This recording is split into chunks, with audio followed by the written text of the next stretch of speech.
Assalamualaikum warahmatullahi wabarakatuh.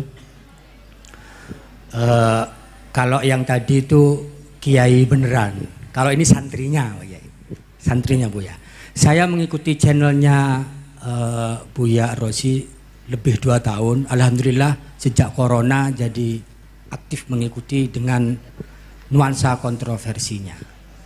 Tadi pemandu belum menjelaskan Buya ini sudah menikah, setahu saya di YouTube ya. Jadi tadi kalau ada yang menawarkan Mbak Kiai masih ada 2 putrinya, tidak tahu kalau mau menambah.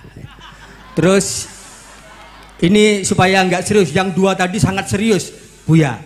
Saya ini sekarang yang tidak serius, Yang pertama yang saya tidak serius, saya mengharapkan Buya itu ngajar melalui channelnya, ya mungkin punya channel sendiri.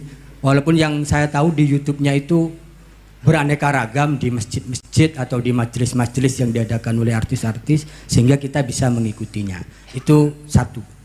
Yang kedua, ini selama saya mengikuti pengajian-pengajian Buya di YouTube, ada satu hal yang sampai sekarang mengganjal dalam diri saya. Bagaimana menyatukan akal, hati untuk satu arah. Dalam pengertian satu arah bisa menjadi hamba yang soleh di hadapan Allah. Kadang-kadang bertentangan antara yang ada di akal dengan yang ada di hati. Yang kedua, ini Buya terkait dengan penjelasan-penjelasan soal ilahiyah. Kadang-kadang akal sangat terbatas memahami soal ketuhanan.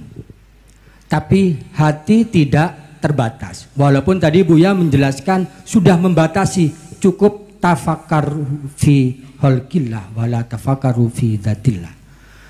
Nah, tapi dalam penjelasan Buya itu banyak menjelaskan tentang Allah yang bersemayam dalam diri atau jiwa. Tidak tahu apa itu di akal atau di hati. Saya yang nggak bisa, mungkin bisa dijelaskan oleh Buya.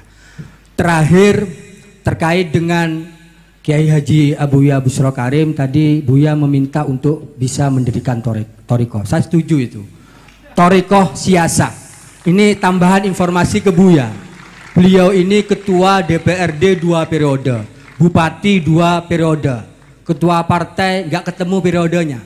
Artinya kalau dalam soal Thariqah Siasa cukuplah beliau politisi yang soleh, dan insya Allah yang hadir di sini ini banyak santri beliau dalam soal politik. Dalam soal kitab, saya juga sering mengikuti channelnya walaupun sering putus-putus. Seperti kata Buya tadi, mungkin pengelolanya masih perlu belajar IT lagi ya. Kalau yang Buya tidak langsung live enak terus karena memang dia kelola oleh pengelola yang profesional.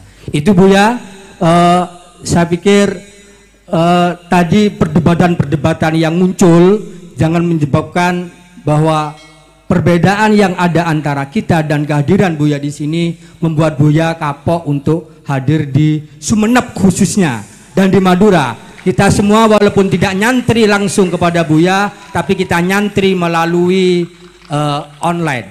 Terima kasih. Wallahul muwaffiq ila aqwamit thoriq. Wassalamualaikum warahmatullahi wabarakatuh. Assalamualaikum warahmatullahi wabarakatuh.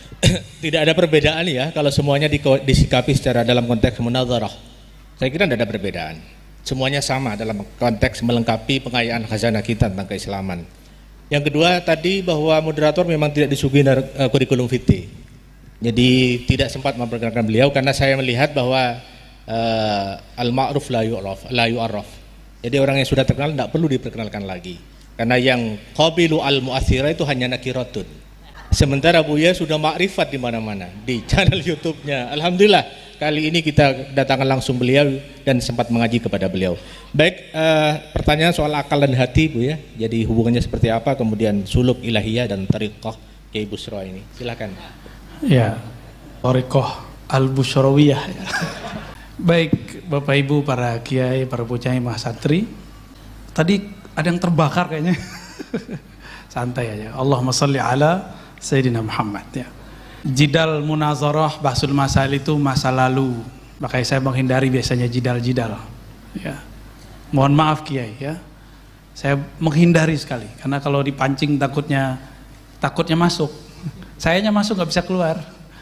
Ya, itu pesan dari guru saya. Ya. Tapi kalau ada yang bertanya dan ada yang mau mubahasa, saya terima.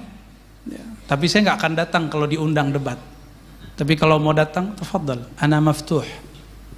Ana maftuhu ra'yan, aqlan wa qalban, insyaallah. Ya, nggak ada masalah. Kita memang perlu, mungkin ada kalam saya yang tidak pas didengar. Ya seperti kalam Ibnul Munzir pun seorang kiai bisa beda faham antara saya dan beliau, kan bisa beda faham. Ya. Apalagi jika itu muncul di dalam sosial media, itu sangat mungkin. Ya. Makanya saya kemudian berinisiatif dari dulu kalau kajian kita pakai kitab. Jadi ketika mau bahasa kita kitab dengan kitab. Tapi setahu saya sepanjang ini berdebat dan melihat sejarah perdebatan, orang berdebat kalah tidak terima, menang pun tidak ada rasa apa-apa. Dua-duanya kalah di sisi Allah. Karena dua-duanya sama hatinya keras. Satu hati keras merasa menang, merasa benar. Satu hati keras karena merasa malu. Itu kenapa Allah mengharamkan jidal. Yang boleh itu tas'al, ya, yang tidak menyebabkan isa'ah fil qulub, qaswah fil qulub, ya.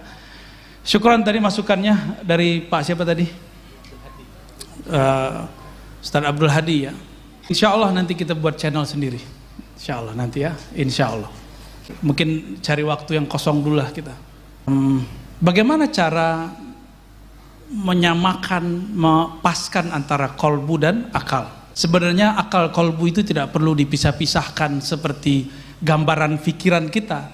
Di Quran, coba perhatikan, lahum qulubu ya'qiluna biha. Kan ada dua ayat tuh, ya. Satu sindiran di surah Al-A'raf, satunya surah apa tuh? Al-Hajj, ya. Al-Hajj 26 seingat saya. Mohon dikoreksi. Benar Al-Hajj, ya? Ya. Itu justru pujian. Ternyata ada satu pesan di ayat itu, jadikan kolbu sebagai server, sebagai khazanah, sumber bertaakul, berfikir. Selama ini kita berfikir itu sumbernya hissi, hawas, apa yang terbaca, apa yang terlihat. Tapi kalau orang berfikir, sumbernya lahum qulubu ya'qiluna biha. Mereka jadikan kolbu sebagai dasar asas marja untuk bertaakul, bertafakur, maka akan indah perdebatannya, akan indah diskusinya. Karena kolbu itu adalah baitul adab. Kolbu itu tempat adab, karena Allah selalu menatapnya. Ketika seseorang tidak dengan kolbu, la adabalah, hilang adabnya. Ya, nah, adab kalau ngaji, masih ingat kita kalau ngaji kirim Fatihah kepada musonif, benar gak? Itu supaya dari akal kita kembali yang liar ini dikembalikan ke rumahnya. Itulah rahasia baca Fatihah sebelum ngaji. Tadi mungkin kita belum baca Fatihah sebelum ngaji, tapi kan tadi sudah dimulai doa, ya gak? Mungkin kita berdoa belum pakai kolbu, barangkali. Nah, itu yang membuat kita ketika ngaji, gurunya siapa aja, itu nggak akan bisa memilah nanti. Ya, barangkali itu. Maka mulailah, masuklah pintu dari tangganya, masuklah rumah lewat pintunya. Masuk pintu pun ada assalamualaikumnya. Nah, untuk membuka kolbu, maharnya adalah Al-Fatihah. Insya Allah. Silakan diamalkan itu. Ya, saya kalau baca kitab biasanya baca Fatihah dulu. Mau ngaji di Syekh mana di YouTube? Biasanya di awal atau di akhir saya baca Al-Fatihah. Biasanya begitu, ya. Sehingga kita tidak menangkapnya dengan akal. Akal ini di sini mohon maaf, yang belajar ilmu neurologi di bagian depan kita ada namanya otak, kortek apa istilahnya, ya. Dia cuma 10% dari otak ini. Cuma 10%. Dia seperti reptil. Kalau lihat orang baru, dia pengen ngelawan. Pengen begini. Itu reptil. Makanya jika kita lahum qulubu ya'qiluna biha, itu dengan mahabbah, dengan ukhuwah, dengan husnuzan. Itu kalau lahum qulubu ya'qiluna biha. Lain dengan mereka yang disebutkan dalam surah Al-A'raf, ya. Mereka punya qalbu la ya'qiluna biha, tapi qalbunya dibiarkan tidur. nggak digunakan, ya. Wallahu a'lam bishawab.